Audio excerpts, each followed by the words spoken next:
To my YouTube channel.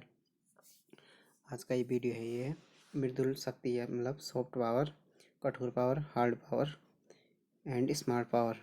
इन तीनों के meaning है, क्या क्या है। फर्स्ट हो गया मृदु पावर, मृदु शक्ति या सॉफ्ट पावर।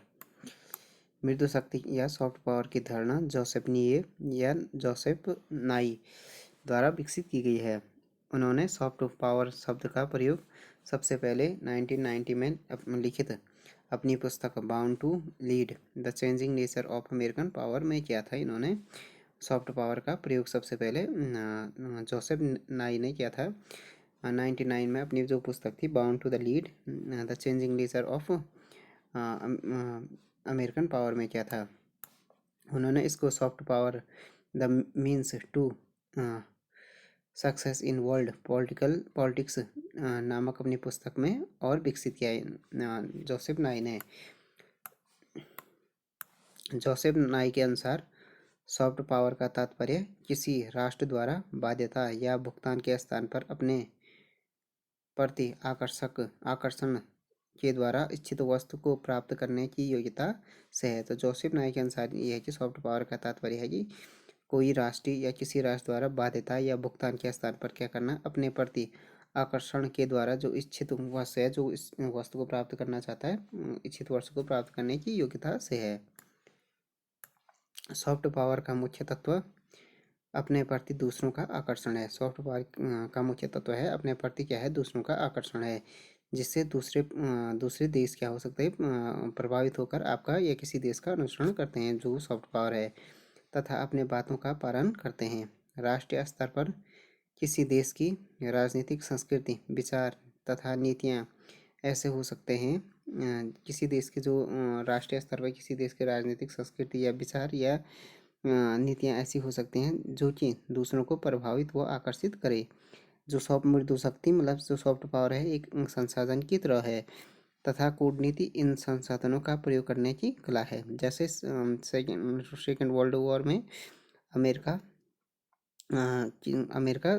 की यूरोप के प्रति क्या था, सॉफ्ट पावर का एग्जाम्पल है, क्योंकि उस टाइम पे जो यूरोप था वो अमेरिका की तरफ काफ़ी प्रभावित हुआ था सेकेंड वर्ल्ड वॉर के बाद। सॉफ्ट पावर के बाद हो गया, अब हो गया कठोर शक्ति या हार्ड पावर। हार्ड पावर की धारणा क्या है, सॉफ्ट पावर की धारणा की क्या है, एकदम विपरीत है, कंप्लीट अपोजिट है हार्ड पावर सॉफ्ट पावर के।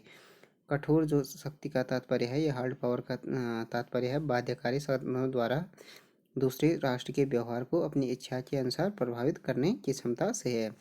कठोर शक्ति में सैन्य शक्ति और आर्थिक शक्ति प्रमुख भूमिका निभाते हैं।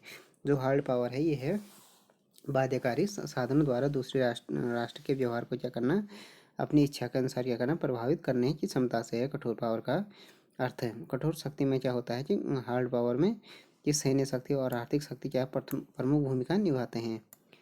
तीसरा शब्द हो गया स्मार्ट पावर। स्मार्ट पावर का सबसे पहले सुजान नोजल ने किया था इसका प्रयोग, स्मार्ट पावर का सुजान नोजल ने। इस विचार को लोकप्रिय बनाने का श्रेय भी जोसेफ नाई को जाता है। जो सॉफ्ट पावर है उसको, वो शब्द भी जोसेफ नाई ने विकसित भी किया था और उन्होंने इसका प्रयोग किया था। और जो ये स्मार्ट पावर है, इसका प्रयोग सबसे पहले किया था सुजान नोजल ने, और इसको लोकप्रिय बनाने का श्रेय था जोसेफ नाई को। स्मार्ट पावर क्या हो गया, दी गई परिस्थिति के अनुसार क्या हो गया, सॉफ्ट और हार्ड पावर का समुचित उपयोग करता है। तो ये दोनों का समुचित उपयोग करता है परिस्थिति के अनुसार स्मार्ट पावर, सॉफ्ट तथा हार्ड पावर का। यह परिस्थितियों पर निर्भर करता है किसी उद्देश्य की पूर्ति के लिए कितनी मात्रा में हार्ड पावर तथा कितनी मात्रा में सॉफ्ट पावर का प्रयोग किया जाए, इसका समुचित सम्मिश्रण ही स्मार्ट पावर है। इसका किसी उद्देश्य की पूर्ति करने के लिए कितनी मात्रा में हार्ड या कितनी मात्रा में समुचित सॉफ्ट पावर का समुचित सॉफ्ट पावर का प्रयोग किया जाए, ये इसका ही समुचित सम्मिश्रण ही क्या है, स्मार्ट पावर है। तो फ्रेंड्स, ये वीडियो हो गया मृदुल शक्ति, कठोर शक्ति, मतलब soft power, hard power and smart power के बारे में हो गया ये video. Thanks for watching this video. If you like this video, please subscribe my channel and like, share and comment on this video.